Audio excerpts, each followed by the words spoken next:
Now, your forecast first, sponsored by Matex Heating, Cooling, and Plumbing.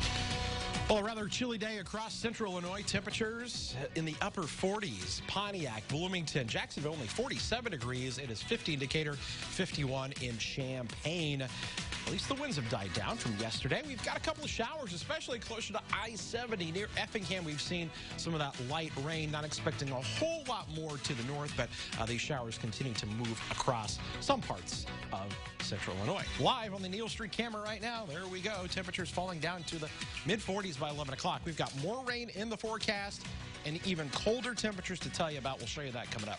WCIA 3 News starts right now. Now on WCIA 3 News. Police say a mother Google searched, "How do you suffocate?"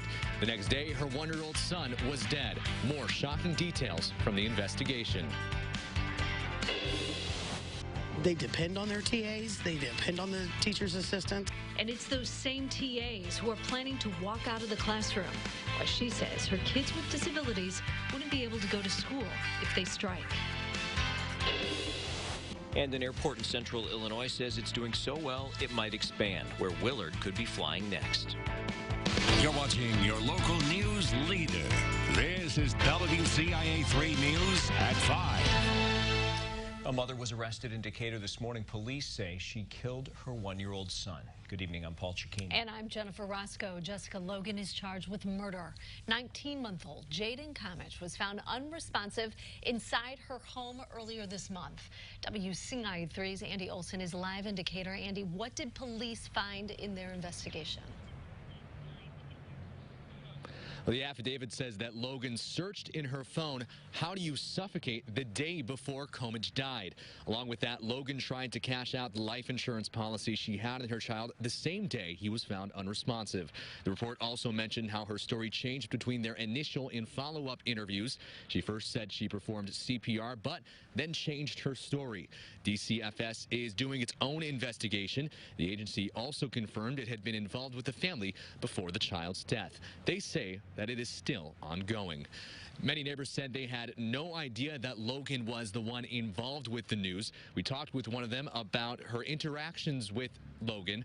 That's coming up tonight at 6. For now, live in Decatur, Andy Olson, WCIA 3, your local news leader. Andy, thank you so much. Now, there are a lot more details from the investigation. You can find the affidavit with all of those on WCIA.com.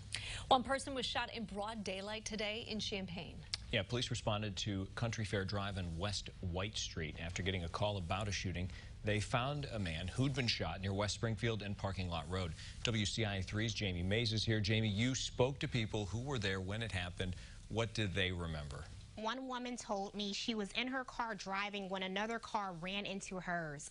Then shots were fired. Police say they got a call about the shooting around 12:30 this afternoon. A 28-year-old man was shot in the leg.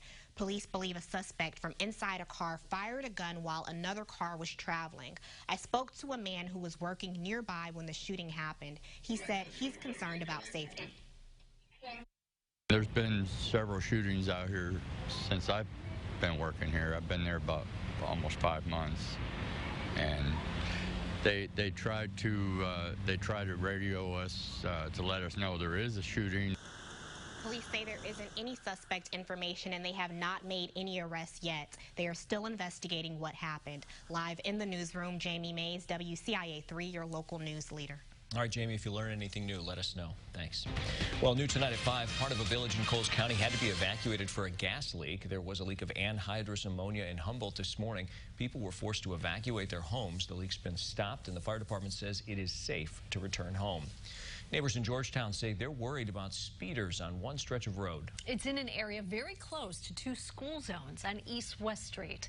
WCIA 3's Courtney Bunting is with us. So, Courtney, it's dangerous for kids. Absolutely, and that's why some of these parents are so concerned. Some are worried about their kids who walk home from school. Others say they barely let their kids outside their home to play. This section of road is a 25-mile-per-hour zone. It turns into a sharp curve after that. Pinecrest Elementary and Georgetown Ridge Farm schools are both within a half-mile of there. People living there say drivers go a lot closer to 50 miles per hour most of the time. One neighbor tells me when she moved in, she was warned by other neighbors to not let her kids play outside. I worry every day that one of them's going to get hit. I actually used to, when I moved in and I seen how they drive, I actually used to be afraid someone's going to come into my front room, like come around that curve wrong. I'm not, putting down our police department. I think those guys have got a tough job to do in this town with other things going on, but once in a while, maybe they need an extra cop or something down to watch once in a while. Some neighbors suggested changes like rumble strips, speed bumps, or more police patrols. But they also say the real responsibility, of course, lies with drivers.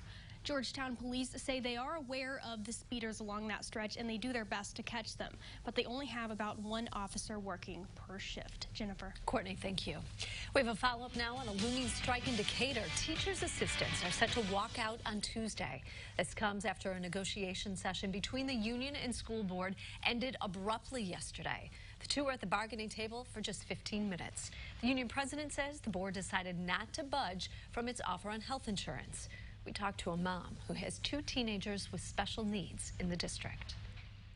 It's kind of like handing a newborn baby over. When they're nonverbal, they can't come back and tell you how their day was. You have to depend on people that you trust to tell you what they did and how their day was and how much they ate for lunch.